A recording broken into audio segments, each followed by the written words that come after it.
Afternoon. Welcome to this industry-sponsored session.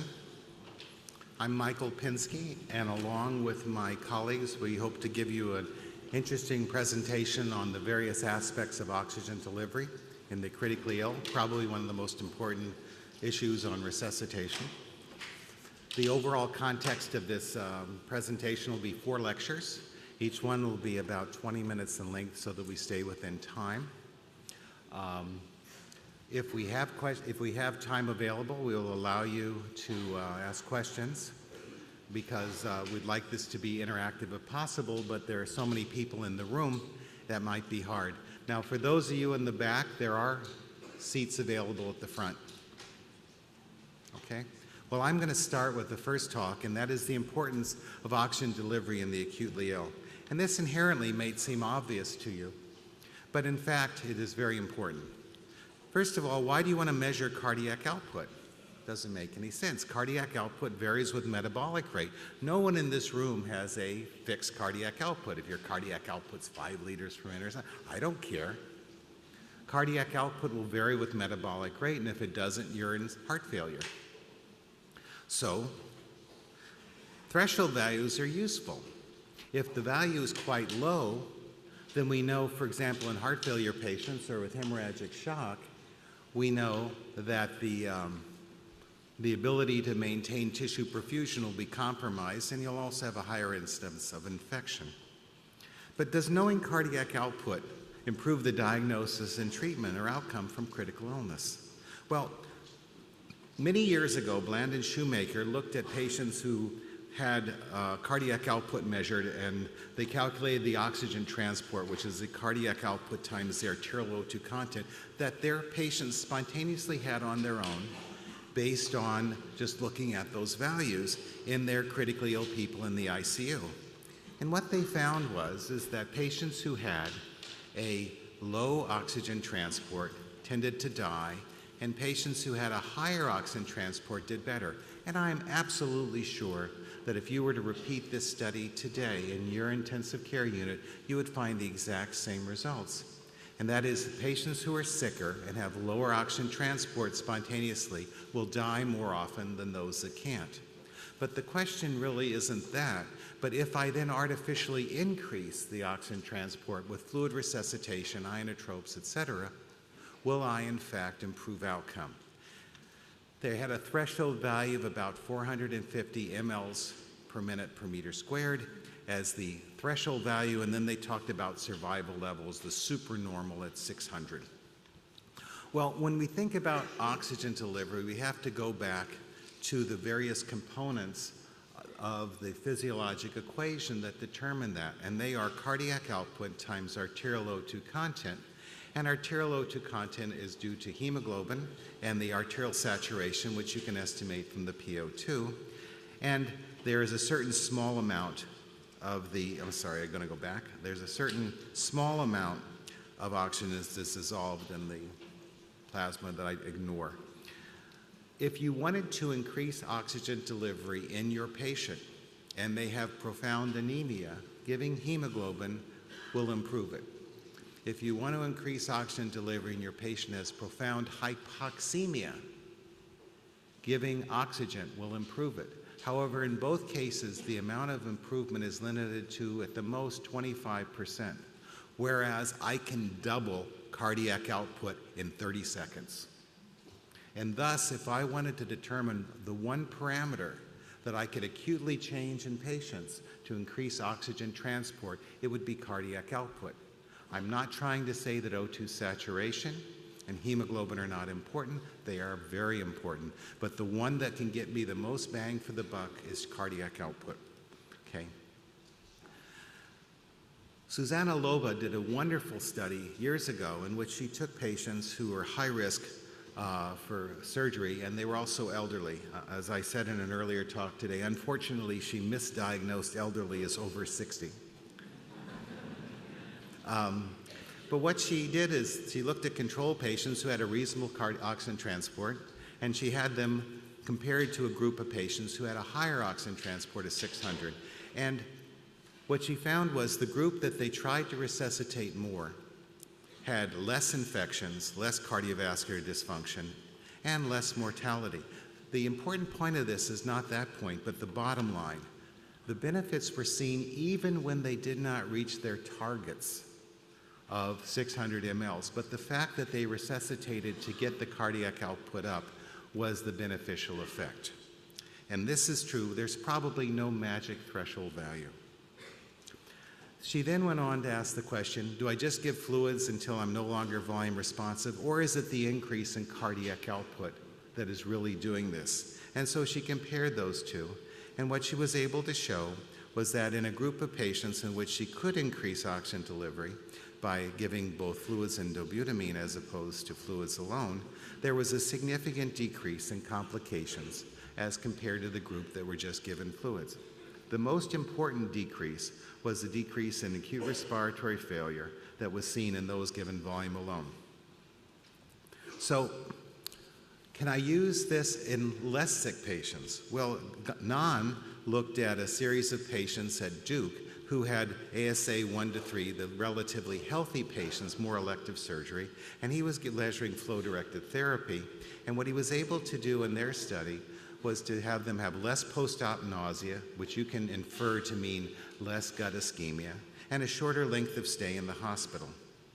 Numerous people have looked at the meta-analyses of all the different trials of high-risk and low-risk patients to determine if, in fact, these goal-directed increases in oxygen delivery improve outcome. And when looking at the complications that are seen, both high-risk surgery and low-risk surgery patients, as you can see in this meta-analysis, have decreased complications from major GI complications and minor GI complications. Interestingly, the liver, which is profoundly resistant to ischemia, had no effect. So the liver is safe no matter what you do because the liver can tolerate low blood flow and hypoxia much better than the rest of the gut. Okay. So if I were to resuscitate a patient and I wanted to talk about my therapeutic options, what would I do?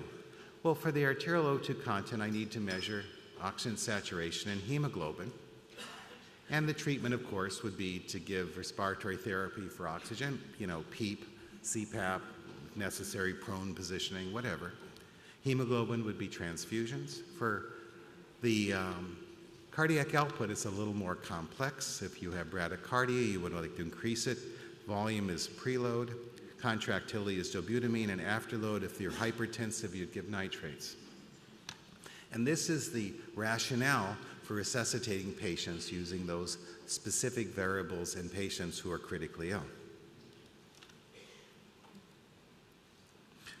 The SaO2 will be described in a later talk by Dr. Sander. Hemoglobin will be talked about as well. What I'm going to talk about now is cardiac output. So one of the nicest studies that I saw out there was a multi-center perioperative goal-directed therapy, in which was out of Germany, in which they used the functional hemodynamic parameter of a pulse pressure variation greater than 10. If the patient was volume responsive, they gave fluids. Now, we can argue that you probably don't want to push a person until they're no longer volume responsive, because then you're kind of in cor pulmonale. But the fact is that you should not give fluids to people once they are no longer volume responsive, because you'll only see the negative effects. If they did not reach their target level of 2.5 liters per minute per meter squared of cardiac output, they added dobutamine. And if the mean arterial pressure was low at that, they added norepinephrine. When they did that study, you can see that both the control and the treatment groups had the exact same mean arterial pressure, because mean arterial pressure was not what they were looking at. They were targeting cardiac output.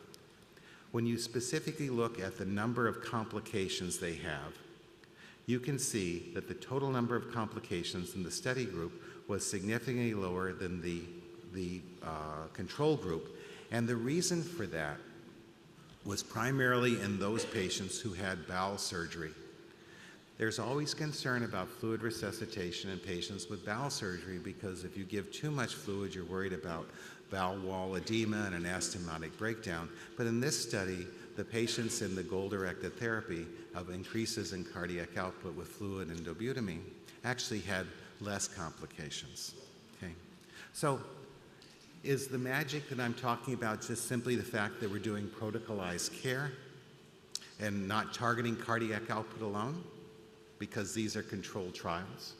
Protocolized care clearly minimizes practice variation, and it allows individualization of care only if there's an exception. Numerous studies have shown that if there's a lot of bad practice out there, protocolizing care will actually improve outcomes across a whole. But if you are doing really good care, protocolized care may actually take away the excellence that some people are getting. So if I'm decreasing errors, it's a real-world solution to very dysfunctional physicians and nursing staff. Protocolized care works. But where does it work relative to an acute hospital? Well, in the University of Pittsburgh, we were the center for a large prospective study of pre-optimization in the early goal-directed therapy, specifically of patients coming into the emergency department in shock associated with community-acquired pneumonia. And the early goal-directed therapy was looked at using the Manny Rivers early goal-directed protocol, a study in which you didn't give blood, but you still gave fluids, but you measured, and you didn't have to measure SVO2. And then a third group, in which you could just do whatever you wanted, just be a good doctor. And what we found was the cumulative mortality over 60 days in all three groups was the same. And this was also true up to 1 year post discharge from the hospital. So it didn't matter if you used protocolized care. What really counted was that you were a good doctor at the bedside. And importantly, you didn't need to measure. You didn't have to have a central venous catheter inserted. You could insert a central venous catheter, and good doctors at the bedside that weren't defined that they needed to do it by protocol put them in 50% of the time. But in the other 50%, they didn't. Do I need to measure SVO2? At least not in this study. If they did not feel an indication to measure SCVO2, they didn't. And you can see that both the two groups that were not the Rivers protocol didn't, and recall they had no difference in outcome. How about the total amount of fluids given?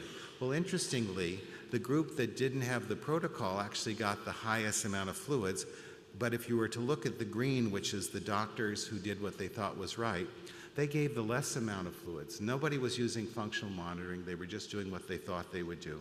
And the amount of vasoactive agents was less. So what this means is that I don't need to do protocolized care. I need to be a good doctor at the bedside and assess perfusion of my patients and treat accordingly. So there's no magic bullet.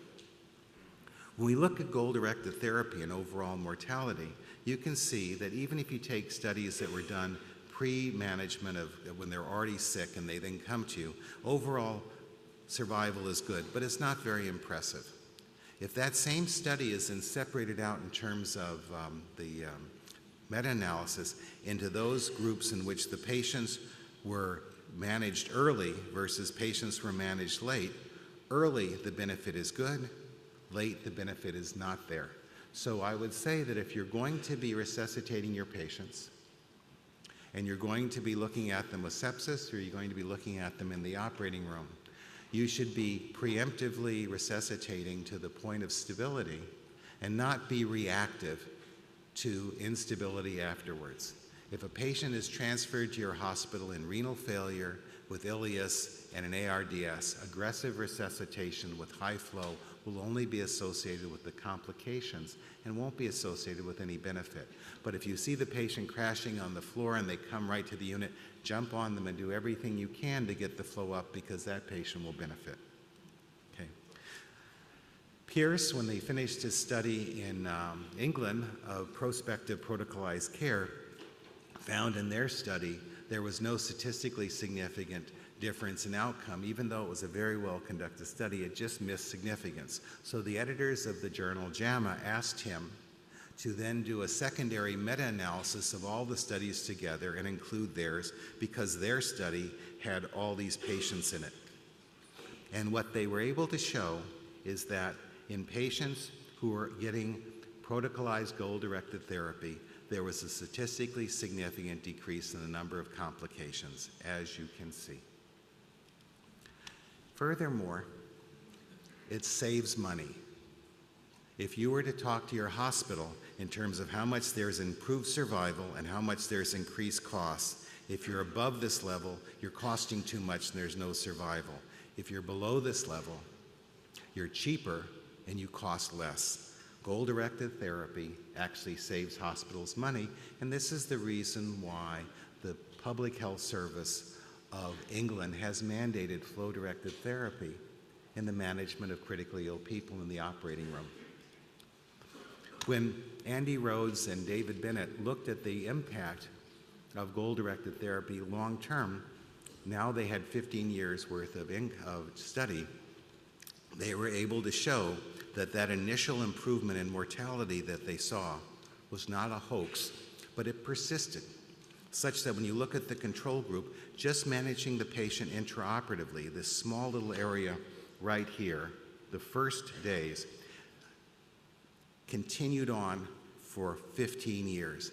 This is resulting in an increase in survival, a mean increase in survival of your population of 3 years. That's pretty impressive, with a hazard ratio of 1.8. Would you want your mother to be getting goal-directed therapy, or would you rather her be in the control group? I guess it depends on whether or not she made you eat your vegetables. Okay. Interestingly, it didn't. The reason that there was improved survival had a lot to do with whether or not you had complications, because those patients with complications had a significant mortality.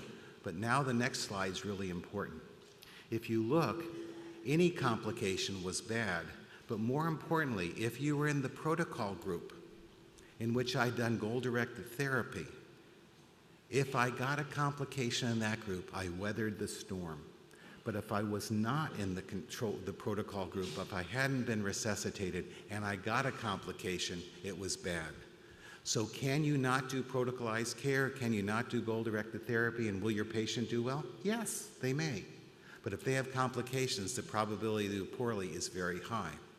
If you're doing a goal-directed therapy and flow-directed therapy to increase cardiac output and to maintain blood flow in your patient by whatever protocol you want, and they get complications, the probability that they'll have a bad outcome from it is significantly less. Okay? So the clinical implications of this is that pre-optimization of high-risk patients is cost-effective. In the United States now, we have an initiative called Enhanced Recovery After Surgery, ERAS. The target here is anesthesiologists, and it is in the perioperative, intraoperative management in which we're trying to bundle together resuscitation algorithms and do it in a cost-effective fashion. And this is where that's going to be. For me, I'm an intensive care doctor, so my target is the ICU. And there we have monitoring devices to see patients who may be coming from the operating room or the floor. But any device that reveals real-time accurate cardiac output and its changes in response to treatment should prove to benefit this resuscitation. And with that, I thank you for your attention.